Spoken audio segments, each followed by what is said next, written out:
Hey, it's Gordon, and this is episode 5 of Routes for the Inward Eye.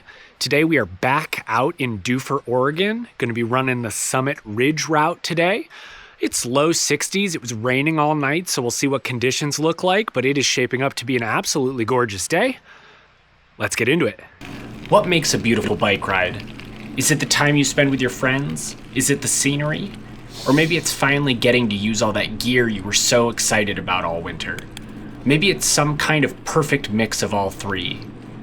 But I like to think, at its core, a great bike ride is something simpler. It's this almost childlike expression of adventure, something we get to experience on our own terms, and in doing that, we reshape how we feel about the places we live, the landscapes we move through, and the people we share them with. Today, we're riding out of Dufur, Oregon. Dufur sits in Wasco County, and it's named after brothers Andrew and Enoch Dufur. Out here, the landscape is dominated by wheat and alfalfa fields, and in the spring, under the right light, it's absolutely stunning. That said, I can't help but feel like I may have cursed this ride a little. I spent an awful lot of time talking about how surprisingly good the weather looked, so as you watch this, keep an eye on the clouds. They're big, soft, and beautiful, but they might be hiding something. What is up? We are back out here in Dufur. Today we got Dwight. Shouts out Dwight. We got Chris back there. Shouts out Chris. Also, major shouts out to the people of Dufur for being exceedingly kind and chatting with us this morning. We're easing into our first big climb here, and it's beautiful. We got balsam root blooming. Sun is out. Gravel is wet down from the rains overnight, and the sun is gorgeous. Pretty good so far.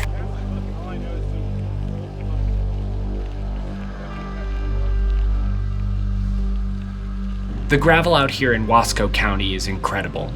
There are a couple of big events happening here later in the year. The Gorge Gravel Grinder in late April, and Cycle Oregon's gravel event in mid-May. And honestly, it makes sense. People love riding out here. Not just because of the roads, but because the community is used to it. Drivers expect to see cyclists, and that always makes for a better experience.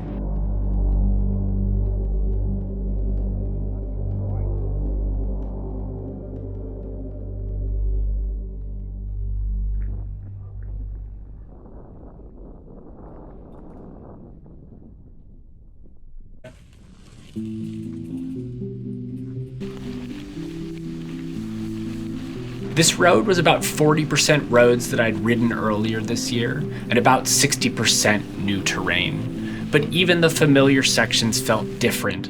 When you ride a road in the opposite direction, climbing what you once descended, or vice versa, it completely changes your perspective on the landscape, and that really stood out today.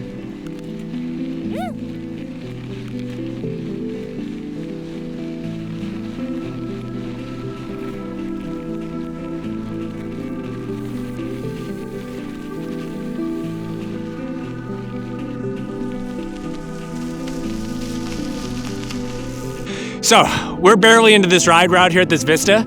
I was just thinking I would ask Dwight, hey Dwight, what's one adjective you would use to describe this ride so far? Literally breathtaking.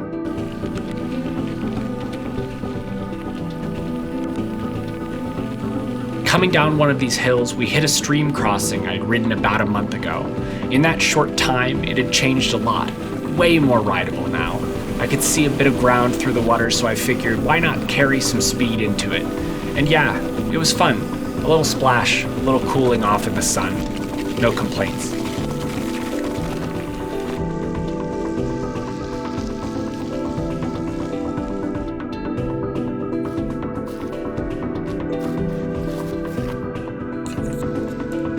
All right, it's time to see what Chris has to say about this. Chris, Dwight got 2 words, so I guess you can have up to 3. What do you think about the ride so far? It is lush. You heard it here. Just like Fallout Boy said we would.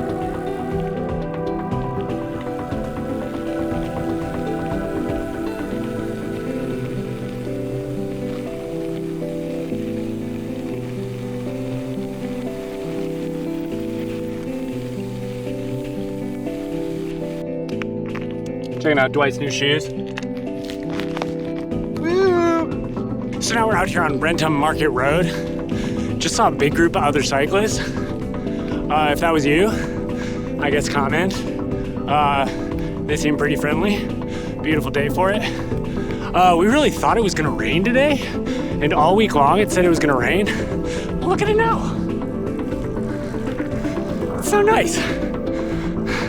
You really never know how it's gonna go on these spring days, so pretty good for mid-April. There's something especially nice about gravel that's been softened just a bit by overnight rain. Of course, that might have been another moment where I was tempting fate, playing amateur meteorologist from the saddle. All week, we'd been sending each other weather forecasts in the group chat, trying to figure out where we could ride and stay dry.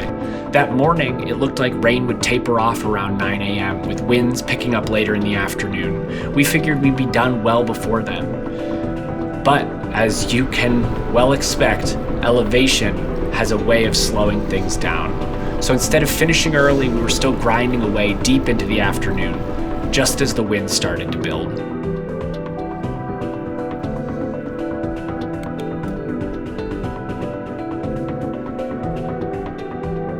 The scale of this place is hard to overstate. The farm equipment, the hills, the sky, it all feels massive. Endless stretches of grass and wheat scattered with cattle, and wind moving across everything. It's one of those landscapes that makes you feel small, in the best way.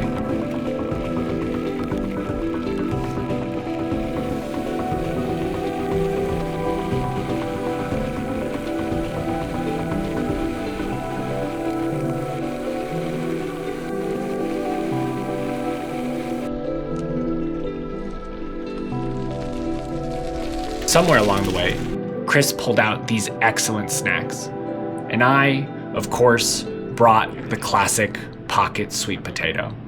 And honestly, after a couple of hours in your pocket, it tastes even better. Some artists transit. All right, so we're about 20 miles in. We are leading into the big climb, 10 miles, 2,200 feet of vert.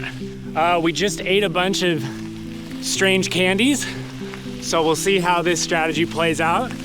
I have faith that it'll be fine. We'll see. Partway up a long climb, we hit that familiar struggle. Too hot, too cold, never quite comfortable.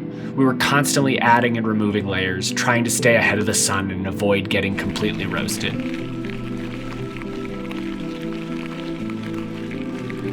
Eventually, we rolled past an old abandoned schoolhouse, a quiet little landmark.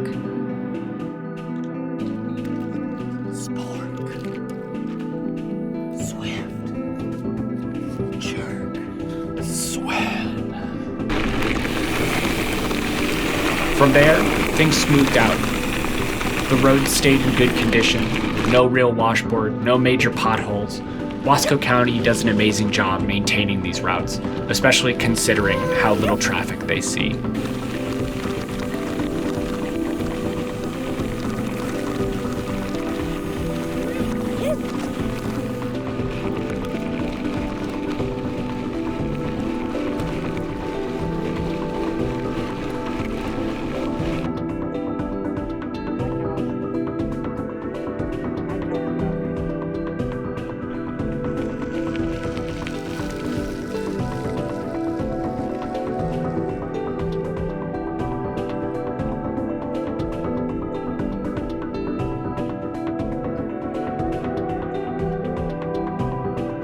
Then, on another climb, we picked up an unexpected companion. A small goat had somehow made his way out from his group and decided to join us. Hey, try not to eat it, alright?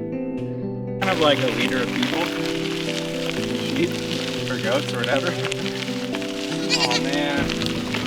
Kind of breaks my heart a little bit. At first, we figured he'd turn around after a bit, but he just kept following us up the road. Eventually, we had to stop, turn around, and guide him back toward his gate so he wouldn't end up miles from home. Chris named him Poncho. We'll miss him.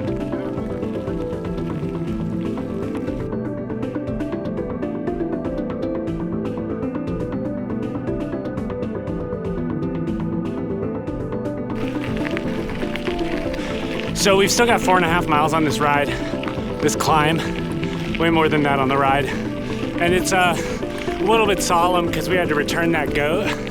And he really brought something special to the group. So we'll always remember the good times with our goat friend. Hope he has a good day. As we climbed higher, we started getting a better view of the horizon. Looking north and east, things were still clear, but to the south, toward Maupin, you could see clouds building, and beneath them, rain.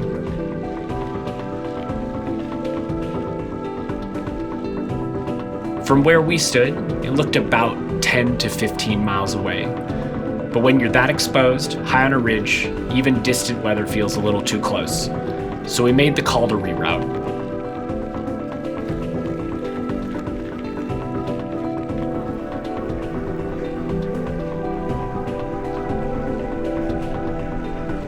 All right, so this might be some of the last footage of the video before I stash the camera in my bag.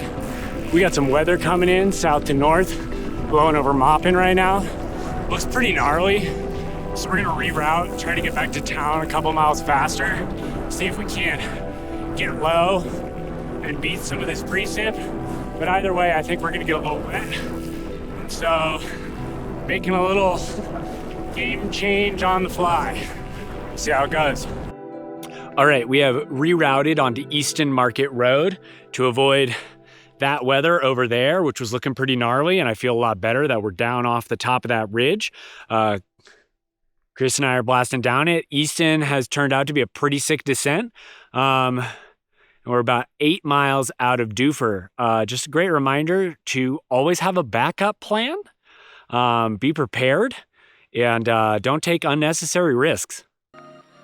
Dropping down after 8 miles running that ridge felt like the right move. It's a good reminder, especially during shoulder season, that conditions can change quickly. The gear that you think you can leave behind is often the gear you end up wishing you had. Better to carry that weight and not to need it. Even with the detour, the ride came in just under 45 miles with a little over 4,000 feet of climbing. A solid effort and a beautiful day out. Another incredible route out of Dufur. If you get the chance, I can't recommend it enough. Grab your friends, get out there and explore. There's a lot of beautiful country waiting. Peace.